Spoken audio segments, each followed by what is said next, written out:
Hey guys, welcome back to my channel. Prills back with another video. So today I am going to my first hospital placement. Second year has definitely been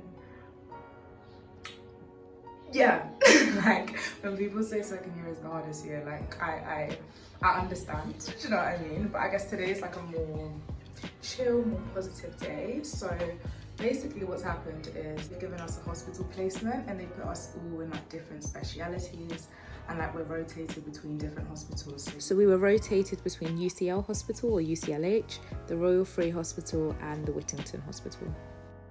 So I am in UCLH, which is UCL Hospital, just by main campus, and I am in the Department of Infectious Diseases. So I'm just going to be there for the morning. I'm going to be shadowing a doctor, just like getting to know the department a little bit better.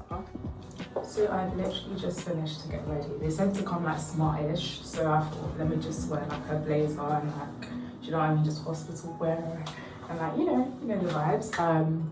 But yeah, so infectious diseases, I'll be honest, like when I saw that I was put into that speciality, yeah, I'll be real, like it's not really a speciality I'm interested in. And considering the fact that last year we literally had an infection and defense module and it was my least favorite module, as in like, to put it like simply, I actually hated it. So when I saw it was an infectious diseases, I was like, they could not have put me in a worse speciality because I'm not interested.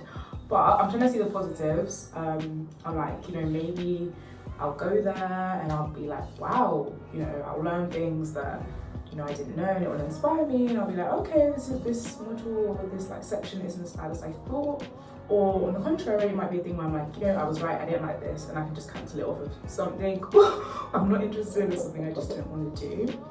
Considering the fact other people were getting surgery, A&E, anesthetics, I was like, are you serious? But it's okay, it's fine. Like, I'm feeling positive now, I'm excited. And yeah, we'll just see how it goes. And I hope the doctor is like nice and everything, because you hear the horror stories on TikTok and social media of just like consultants just not being that welcoming and stuff.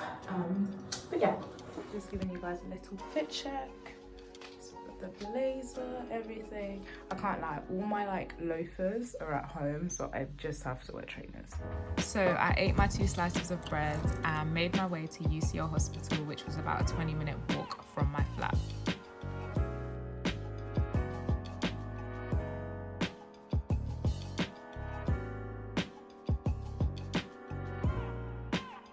Second floor. Ground floor. Eternity later. Hey guys, I am back from my placement. Let me even just take out my AirPods. I am back from my placement, and I just thought I'd give you guys a little debrief of like how it went. And yeah, obviously keeping to confidentiality rules and everything. Okay, so you guys literally know the way I've been. Yep, exactly. I would say is like, actually coming to this uni and everything, I thought the medicine course would be more integrated in terms of like, we'd have lots of lectures and stuff, but I thought we'd also have like medical placements and all the rest of it. But it's second year and I'm having my first hospital placement, which is fine, do you know what I mean? You get what you can, you get what you can. So firstly, how was it? So I wouldn't say it was as bad as I was expecting. Like, I didn't finish it and be like, I hated that. But at the same time, it definitely confirmed that infection and diseases is not for me. That the speciality is just, it's definitely more interesting and there's a lot more to it than I anticipated, but it's just not for me. I was there for about 2 and a bit hours, coming to 3 hours. And literally the placement was all consultations. The doctor we were supposed to actually be shadowing, so she came and she was like, yeah, you're a medical student. It's like, she was so lovely, but it's like, she didn't even ask our names. Like, basic courtesy, she did not even ask our names. I don't know, for some people that may not be deep, but for me it kind of sets the tone of like how the whole placement is going to be. So I was just already like, yeah, this is going to be quite long. And then she had to leave to go on the wards, so she was just like, yeah guys, I know you're supposed to be shadowing me, but yeah, I can't really be here right now. So we both got like split up to be with different people. So I was actually lucky, I got put with the consultant. So obviously she knew quite a bit about the field, and like she had a lot of knowledge, and I say like, yeah, I learned quite a bit from her. Yeah, I just decided to adjust my hair because you know when you do a high pony and it's just really gripping the grey braids on your scalp. I'm not even gonna lie, at the beginning I was literally falling asleep because I was so in the nicest way possible. I just wasn't being intellectually stimulated, like I was bored.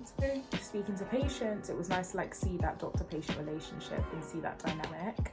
And it was quite interesting because like all the patients that, for what I saw from my doctor, all the patients were diagnosed with the same thing. Like they all had the same things, their results were all showing similar, like there wasn't much variation either.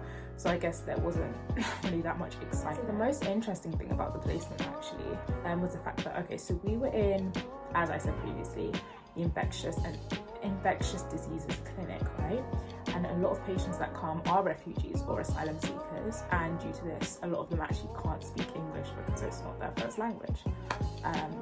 So the doctor had to communicate with the patient in a way such that either her English had to be very simplistic and she had to use like a lot of like hand movement and like body gestures, or she would try and use language line. It did work sometimes, but then there's always that question of, is the person translating what I'm saying correctly? Like, is the patient understanding? You know, all of that. And then there was actually a point where someone was like, they needed a translator.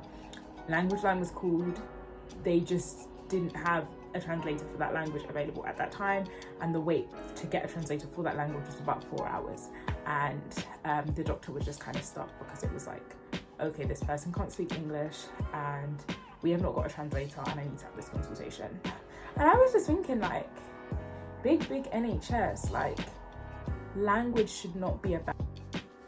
So at this point my camera stopped working, so I just decided to talk about the pros and cons of my placement. So the pros were that I did learn a lot about the importance of communication between a doctor and a patient, and I saw how language can be a barrier in healthcare, but it shouldn't be, so that needs to be improved upon. And the cons were definitely the lack of variety and the fact that it was really slow paced, and because I didn't really have much of an interest in the specialty anyways, it just longed out. But yeah,